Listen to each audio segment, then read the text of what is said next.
बच्चे आपका जो चैप्टर चल रहा है यहाँ पे फाइनल अकाउंट्स, उसका हमने ट्रेडिंग अकाउंट और पीएनएल कर लिया था। आज की क्लास में बेटा हम देखेंगे इसके अंदर इसकी बैलेंस शीट किस तरीके से बनती है।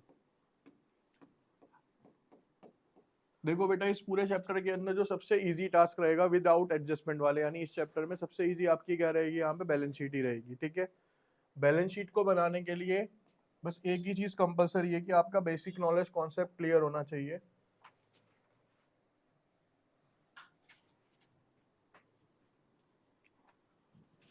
फॉर्मेट इसके अंदर लगभग तीनों अकाउंट्स के ही क्या है बेटा, आपके सेम ही है, सिमिलर है, कोई अलग फॉर्मेट्स नहीं है। यहाँ पे लिखेंगे आप बैलेंस शीट एज ऑन जो भी क्लोजिंग डेट दी होगी। बस यहाँ पे डेबिट और क्रेडिट का यूज नहीं होता कभी भी बैलेंस शीट के अंदर। बैलेंस शीट के अंदर बेटा साइड्स होती हैं, एक होती है हमारी यहाँ पे लायबिलिटी साइड, अमाउंट, और एक होती है बेटा हमारी और अमाउंट। ठीक है, लायबिलिटी साइड की हमेशा जो स्टार्टिंग होगी बेटा वो आपकी होगी कैपिटल अकाउंट से। किससे होगी ये? अब देखो यहाँ पे आके ना आपने जितना कुछ पढ़ा हुआ होता है वो एक जगह पे आके मर्ज हो जाएगा। मर्ज का मतलब सब कुछ यहाँ पे आपको एंड करना पड़ेगा आगे। कैपिटल के अंदर हमने अकाउंटिंग इक्वेशन करा, ठीक है, वहां पे मैंने आपको रूल क्या सिखाए कि अगर कोई भी चीज इंक्रीज होती है या कोई भी इनकम होती है तो वो कैपिटल में प्लस हो जाती है, कोई भी लॉस होता है या एक्सपेंस होता है कैपिटल से, यही बताया था। तो वही फॉर्मेट यहाँ पे भी काम करता है। किस तरीके से, अगर बेटा कोई ड्रॉइंग्स है आपकी तो ड्रॉइंग्स यहाँ से क्या हो जाएंगी, ठीक है। उसके अलावा अगर आपको नेट लॉस हुआ है तो वो यहां से, और अगर आपको बेटा नेट प्रॉफिट हुआ है तो वो यहाँ पे। ये तो हो गया इसका बेसिक जो आपके 11th स्टैंडर्ड तक काम आएगा। कुछ चीजें जहां पे दिक्कत आ जाएंगी, सर ये ऐड होगा या लेस होगा, वो भी लिखवा देता हूँ हैंड टू हैंड। एक इसके अंदर बेटा ऐड होता है कि अब सपोज करो आपके पास क्या आया, इंटरेस्ट ऑन कैपिटल। भाई इंटरेस्ट ऑन कैपिटल अगर आपको याद हो तो अकाउंटिंग इक्वेशन में क्या बताया था मैंने, कैपिटल में ही प्लस होता है, कैपिटल से ही। अब हमें यहाँ सोचना क्या है कि सर जो इंटरेस्ट ऑन कैपिटल हम देते हैं किसको देते हैं, ओनर को देते हैं ना, तो उसके लिए क्या होगा, एक तरीके से इनकम हो गई, यानी कैपिटल को क्या करेगी, वो बढ़ाएगी। लेकिन इंटरेस्ट ऑन ड्राइंग क्या होता है, जो ओनर किसको देता है, फर्म को देगा, तो यानी वो पे करेगा। तो इंटरेस्ट ऑन ड्राइंग्स क्या हो गया, एक तरीके से या तो यहां से माइनस कर दो एक तरीका, या ड्राइंग्स के अंदर क्या कर दो, प्लस कर दो, तब भी तो माइनस ही होगा ना, क्योंकि ड्राइंग्स क्या होनी है, यहाँ से माइनस होनी है। रेयरर आएगा लेकिन बता दिया। उसके अलावा एक चीज और होती है जो कभी कभार क्वेश्चन में आ जाती है, वो आता है बेटा आपका यहाँ पे एडिशनल।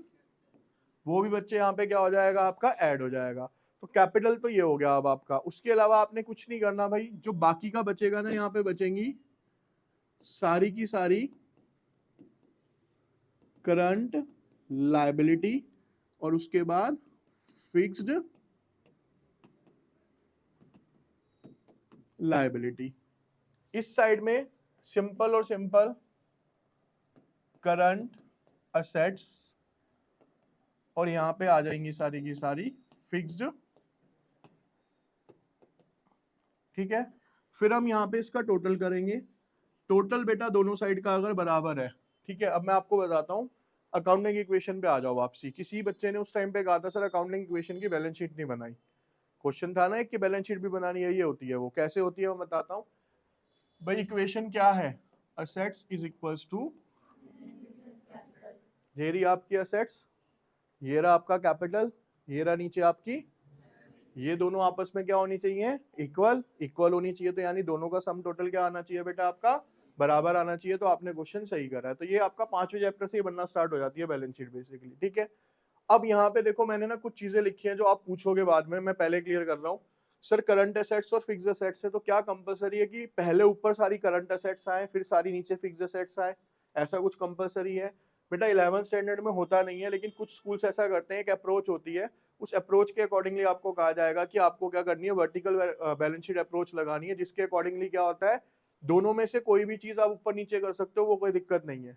चाहे आप फिक्स्ड ऊपर ले लो, करंट नीचे ले लो, लेकिन स्कूल क्या कहेगा, एक जगह सारी फिक्स्ड हो, एक जगह सारी नॉर्मल। लेकिन 80-90% स्कूल में ऐसा कोई कुछ नहीं कहेगा, वो कहेंगे भैया असेट्स लिख दो आप, चाहे करंट हो फिक्स्ड हो, यहाँ पे क्या आनी चाहिए, सारी की सारी असेट्स, और यहाँ पे क्या आनी चाहिए, सारी अब आपका डिपेंड करेगा कि कौन से स्कूल में कैसे कराया जा रहा है, तो आप उसके अकॉर्डिंगली थोड़ा देख लेना अपने अकॉर्डिंग, ठीक है। एक क्वेश्चन लिखेंगे हम, करेंगे इसको अभी।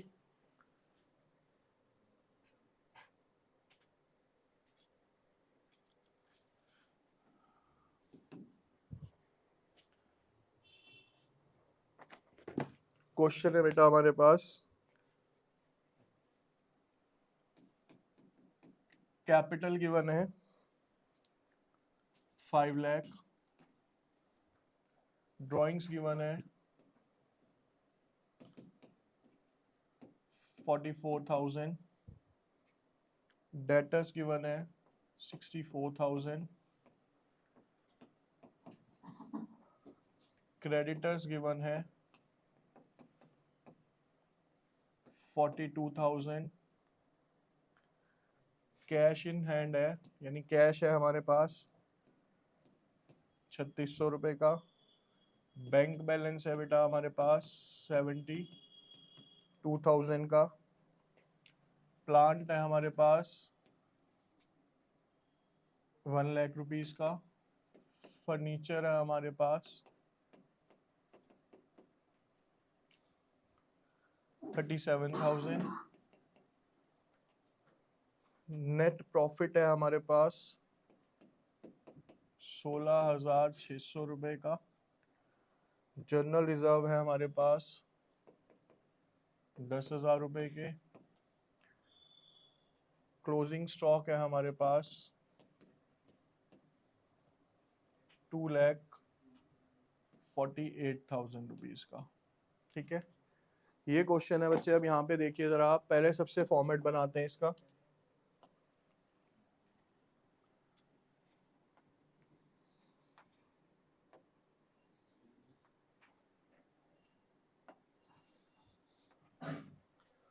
यहाँ पे बैलेंस शीट,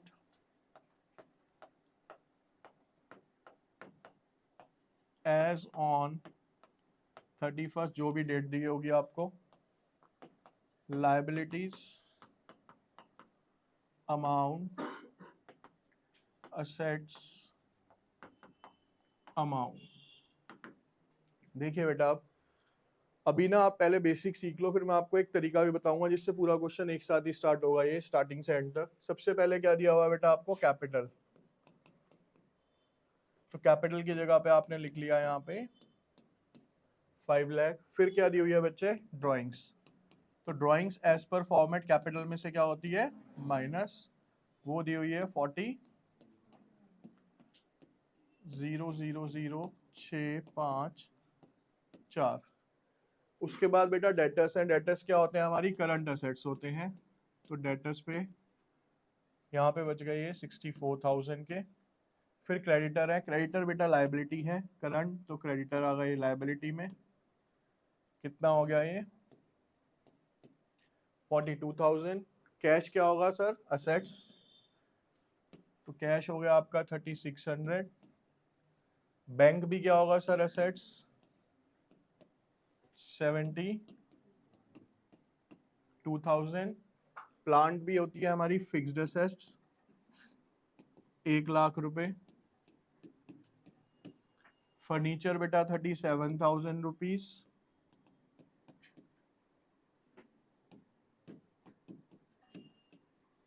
उसके बाद नेट प्रॉफिट है। तो नेट प्रॉफिट कहाँ प्लस होता है बेटा, कैपिटल में बताया था अभी आपको।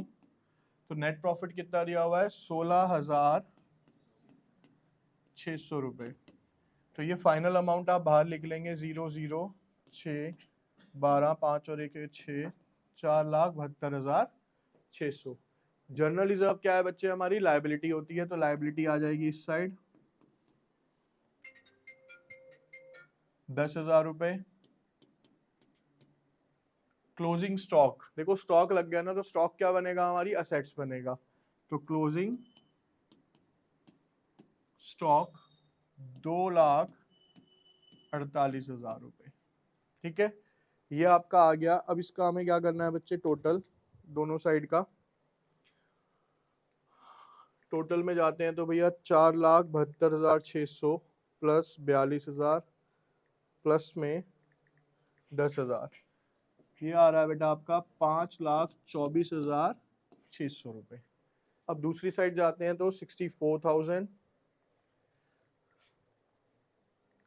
64,000, 3,600, 72,000, 1,00,000, 37,000 और 2,48,000, 5,24,600। दोनों साइड क्या होगा यहाँ आपके इक्वल। क्वेश्चन यहाँ पे क्या होता है आपका फिनिश। ठीक है, तो तीसरा पार्ट आपका ये हो गया इसके अंदर। ठीक है, एक क्वेश्चन लिखिए, स्टार्ट कीजिए। एक क्वेश्चन था बेटा आपको जो दिया हुआ था, वो डाउट में रहा होगा सबका। क्वेश्चन बच्चे ये था कि आपके पास क्वेश्चन में ओपनिंग स्टॉक गिवन है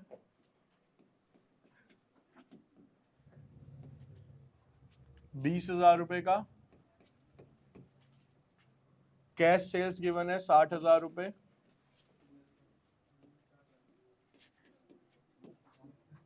परचेजेज है आपके पास 70,000 रुपए,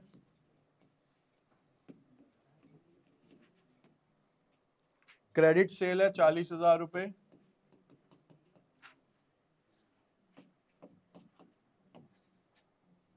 और रेट ऑफ ग्रॉस प्रॉफिट है 40,000।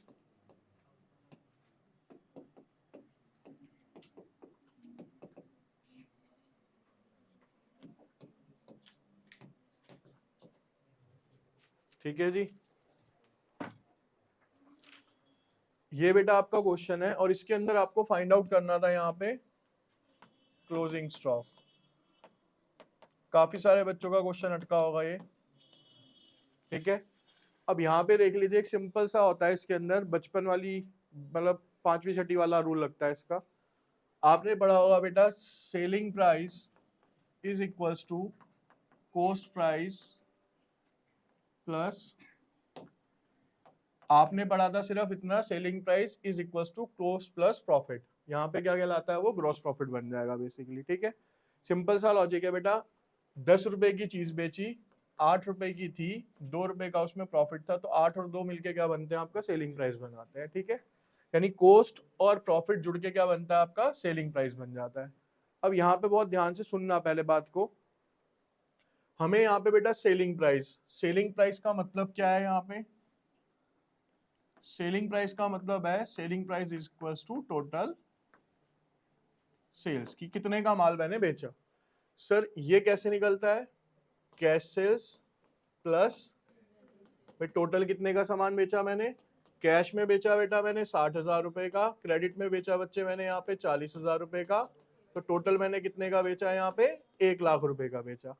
तो ये क्या निकल के आ गई अब आपकी यहाँ पे, सेल्स आ गई। तो सेल्स की जगह पे मैंने क्या वैल्यू पुट कर दी बेटा, यहाँ 1,00,000 is equals to cost price मेरे को निकालना है उसका। ठीक है, तो मैंने इसको मान लिया क्योंकि मुझे पता नहीं था एक्स, और क्वेश्चन में क्या गिवन है, जीपी जो है वो 33.5% है किसका, कोस्ट का। ये दो तरीके से ही आएगा बस क्वेश्चन, क्या, या तो 33.5% कोस्ट का या फिर 33.5% सेल्स का। ठीक है, दो तरीके से क्वेश्चन चेंज हो सकता है। अभी कोस्ट का है ना, तो कोस्ट कितनी है बेटा, एक्स मानी मैंने, तो इसका कितना हो गया जीपी, 33.5% ऑफ एक्स।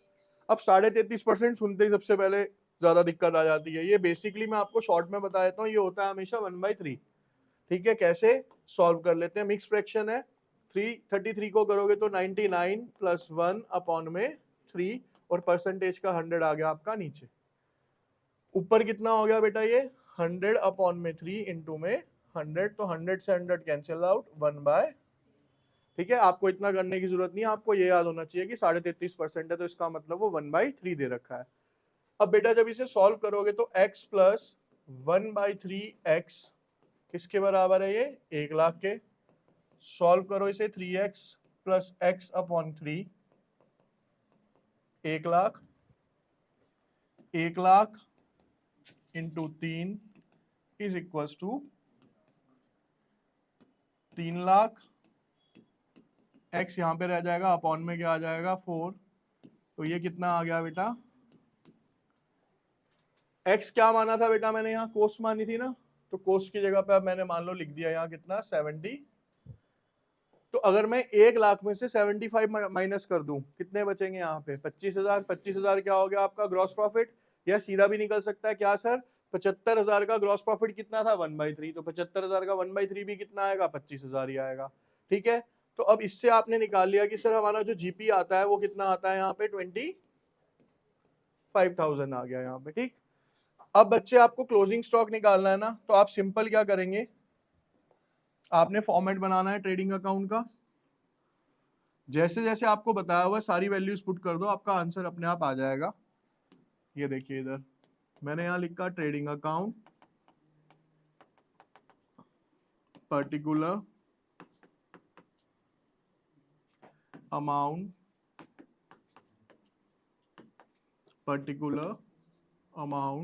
क्रेडिट। भाई फॉर्मेट क्या है, टू ओपनिंग स्टॉक, कितने का दिया हुआ है, 20,000 रुपए। टू परचेजेस कितने की दी हुई है, 70,000 रुपए। सेल्स कहाँ पे आती है बेटा, क्रेडिट साइड, तो बाय सेल्स, टोटल सेल कितने की थी, अभी निकाली थी हमने। ठीक है, ग्रॉस प्रॉफिट निकालते थे ना नॉर्मली आप इसमें, वो हमें पता ही है कितना है, 25,000। तो मैंने बच्चे यहाँ पे ग्रॉस प्रॉफिट लिख दिया, कितना आ गया ये। अब मेरे को यहाँ पे निकालना क्या था एक्चुअल में, बाय क्लोजिंग, ये जो अलग कलर से है ये मेरा क्या था, क्वेश्चन था, ये फाइंड आउट करना था मुझे। टोटल करा मैंने बेटा यहाँ पे कितना, 1,15,000 में से 1,00,000 माइनस कर दो, 15,000, यही आपका क्या आ रहा है बेटा, क्लोजिंग स्टॉक आ रहा है। समझ गए, 3 मार्क्स के अंदर इंडिविजुअल क्वेश्चन पूछा जाता है इस चैप्टर से ये वाला। ठीक है, क्योंकि एक तो ये चीज की दिक्कत आ जाती है आपको, जबकि जिनके पास मैथ से आनी नहीं चाहिए फिर भी आ जाती है, तो छोटी छोटी चीजें ट्रिक लगती हैं, इसलिए क्वेश्चन इंपॉर्टेंट रहता है एग्जाम में, 3 मार्क्स का इंडिविजुअल आता है। ठीक है, तो ध्यान देना इस क्वेश्चन पे अच्छे से।